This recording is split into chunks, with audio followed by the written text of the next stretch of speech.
이민으로 오면 좀 목돈이 좀 많이 듭니다. 그죠? 그래서 뭐 캐나다 이민 가는데 얼마나 필요할까요? 이런 것도 이제 뭐 다른 동영상에 보면 또 물어보시는 분도 있고, 또 거기에 대해서 또 얘기하시는 분도 있어요. 그래서 뭐 몇 억이 드니 2억이 드니 뭐 4억이 드니 5억이 드니 그런 얘기를 하시더라고요. 그래서 그 계산 어떻게 계산하느냐에 따라서 좀 달랐던 것 같아요. 그 금액 산출 기준이. 그래서 저는 저 나름대로 이제 제 경험과 뭐 그런 걸 바탕으로 한번 말씀을 드려볼까 합니다.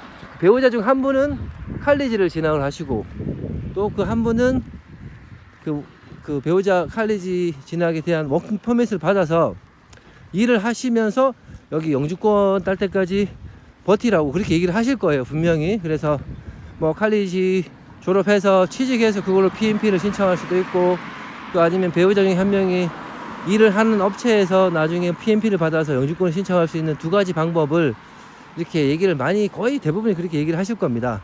그래서 그걸 기준으로 금액을 한번 산출해 보면, 일단 그 학비가 많이 들겠죠. 배우자 중에 한 분이 학교를 다녀야 되니까. 그래서 학비는 보통 1년에 칼리지가 한 16,000불 정도 합니다. 요게 이제 또 학교에 따라서 과에 따라서 조금 다른데, 그래서 한 16,000불 정도 보시면 되고요. 그리고 그 본과에 바로 들어갈 영어 점수가 없으신 분들은 요것도 이제 거의 대부분입니다.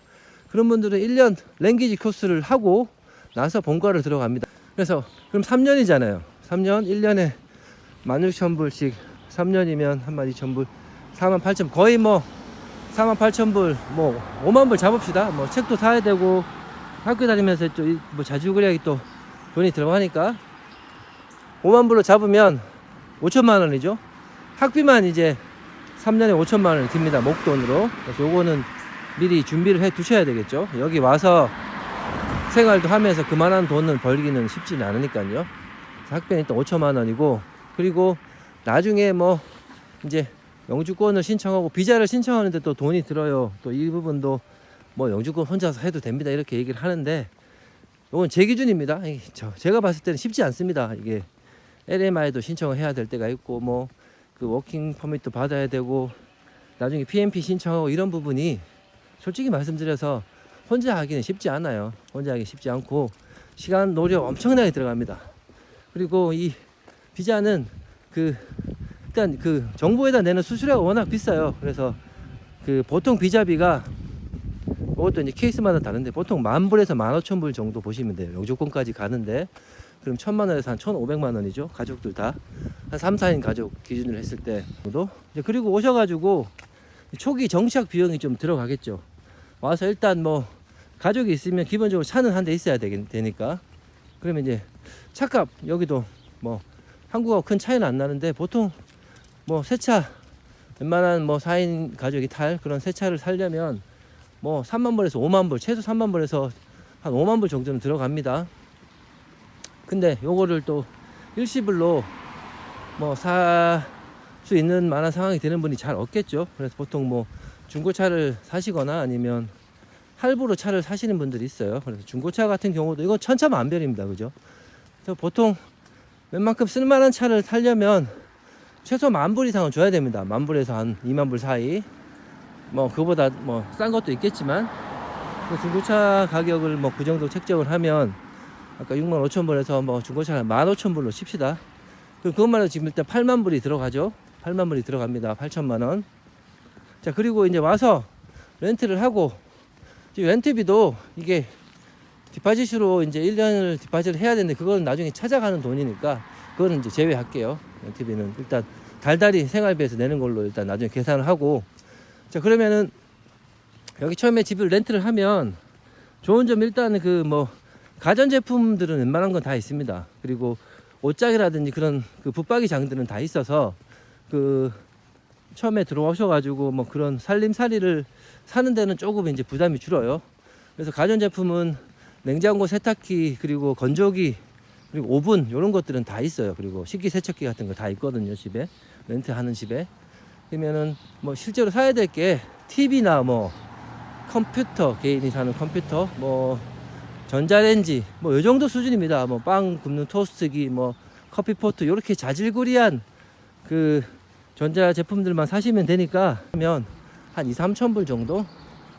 2-3천 불 정도면 뭐 기본적인 품목들을 사서 일단 생활하는데 불편함이 없을 정도입니다. 자, 그리고 나서 이제 또 가구를 사야 되겠죠? 살려면. 그래서 요것도 보면은 천차만별입니다. 가구도 여기 오셔가지고 이제 뭐 중고로 구매하시는 분도 있고요. 아니면 또 새 제품을 사시는 분도 있는데, 이것도 이제 말씀드리기 애매한 게, 이게 뭐 아시겠지만 이 침대 가격도 뭐 천차만별이잖아요. 뭐 이케아 같은 데서 조립식 침대를 사면 뭐 한 300불에서 500불짜리도 있지만, 좀 뭐 좋은 거 뭐 시몬스나 뭐 그런 거 좋은 침대 사면은 뭐 몇천 불 하거든요. 그래서 이걸 그냥 중간으로 봐서 뭐 한 500불짜리 침대를 사고 4인 가족에, 그러면 요것도 식탁도 사야 되고 소파도 사야 되고 기본적인 책상 이런 것들이 있어야 되잖아요. 그래서 요게 제가 보니까 최소한 한 3,000불에서 5,000불은 할 것 같습니다. 그래서 아까 가전제품이랑 요거 5,000불, 2,000불, 한 7,000불, 거기에 이제 플러스 뭐 한 3,000불 하면 이제 10,000불로 칩시다. 일단 뭐 그 가전제품이랑 그 집에 이제 집기 그 이제 가구류들 다 구매하는데 뭐 그릇도 사야 되고 뭐 자질구레하게 살 게 많잖아요. 그래서 넉넉 잡아 이제 요거 다 통틀어서 10,000불로 잡으면, 아까 거의 한 8,000불이었죠? 80,000불이었죠? 자동차까지. 그러면 90,000불, 거의 이제 1억 가까이 됩니다. 90,000불 정도가. 아니죠. 아까 8,000불이니까 10,000불이, 그렇죠. 90,000불. 그러면 거의 뭐 1억 정도 가까운 돈이 들어가는 거예요. 근데 여기서 또 이제 나중에 뭐 중간에 한국도 한번 갔다 올 수도 있고, 중간에 여기 또 미국도 가까우니까 미국 여행도 한 번씩 갔다 올 수도 있고, 또 뭐 갑자기 돈이 좀 크게 필요한 경우도 생기거든요. 그래서 여유 자금 한 2-3천만 원 정도 준비해 놓는다고 보면 한 1억에서 1억 2천만 원 정도면 목돈이 자기 통장에 있거나 아니면 그 정도를 뭐 급하게 융통할 수 있을 정도의 그런 자금이 준비가 되어 있어야 되겠죠. 그러니까 뭐 이 또 계산이 4억 5억 든다는 분들의 계산법은 5년 동안 한 달에 들어가는 그 생활비도 포함을 시켰더라고요. 자, 그러면은 여기서 이제 중요한 부분이 있습니다. 여러분들 여기 오셔가지고 뭐 4-5년을 일을 안 하고 온 가족이 그냥 공부를 하고 학교를 다니고 한다. 그러면 내가 가진 돈 몇 억이 있어도 금방 날아갑니다. 요거는 제가 적극 추천해 드리는 게, 정말 내가 진짜 수백억대 부자가 아닌 이상은 여기 오셔가지고 한국에 있던 아파트 팔아가지고 그 돈 다 가지고 오시면 뭐 그래봤자 몇십억 되진 않을 거 아니에요. 그죠? 그 돈 가지고 있으면 4-5년 안에 다 날립니다. 그래서 절대 그러시면 안 되고요. 제가 추천하는 건 지금 들어가는 돈, 목돈 있죠?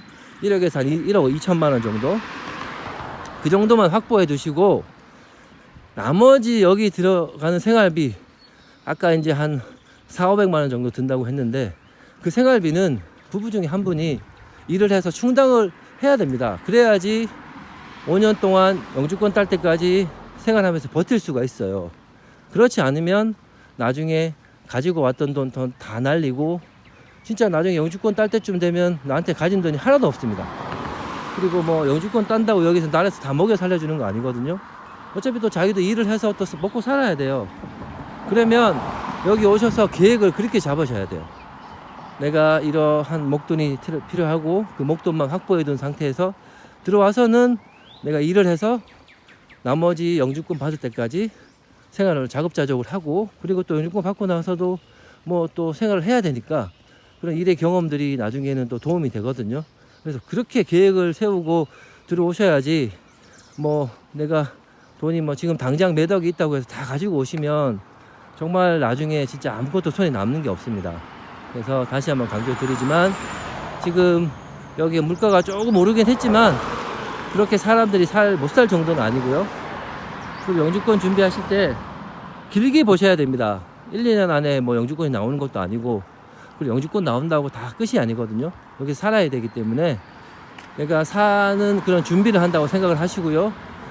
필히 두 분 중에 한 분은 여기 일자리 많아요. 여기 뭐 한국도 요즘 어렵고 힘든 일을 한국 분들이 안 하시잖아요. 여기도 마찬가지입니다. 그리고 뭐 어쩔 수 없죠. 여기서 뭐 언어가 안 되고 특출한 기술이 없으면 살려면 뭐 그렇게 사는 방법밖에 없습니다. 여기 분들이 잘 안 하는 그런 꺼려하는 이런 일자리가 많으니까. 그리고 뭐 그것만 열심히 해도 충분히 그 한 달 생활비 벌 만큼의 돈은 벌 수가 있거든요. 그래서 그렇게 마음을 접고 오셔서 이제 준비를 하셔야지, 그렇지 않으면 제가 그런 경우도 봤습니다. 매도 가지고 오면 금방 달립니다. 그리고 돈이 많으면 여기서 이제 요즘은 많이 줄었지만 그래도 이 한국 분들 대상으로 한국 분들이 뭐 가게 팔아먹고 이렇게 뭐 이렇게 하는 경우가 아직도 있어요. 한국에서 바로 오신 분들 여기 물정을 잘 모르니까. 그래서 큰 돈을 가지고 오시면 더 위험합니다. 큰 돈은 한국 통장에 놔두시고 당장 와서 정착할 돈들, 제가 아까 나열한 그런 부분들 있죠. 그런 곳들만 가지고 오셔가지고 정착하시고, 살 때는 자급자족을 해서 산다는 그런 원칙을 딱 정하셔가지고 오셔야지 여기서 4, 5년 버티면서 영주권 받아서 나중에도 여기서 정착하면서 사실 수 있는 기반이 마련이 되는 겁니다. 그래서 오늘 뭐 돈 문제 사람들이 다 궁금해하고 관심이 많이 가는 부분이잖아요. 돈 문제 한번 얘기해봤고요. 또 다음에 또 다른 영상으로 또 찾아뵙도록 하겠습니다. 감사합니다.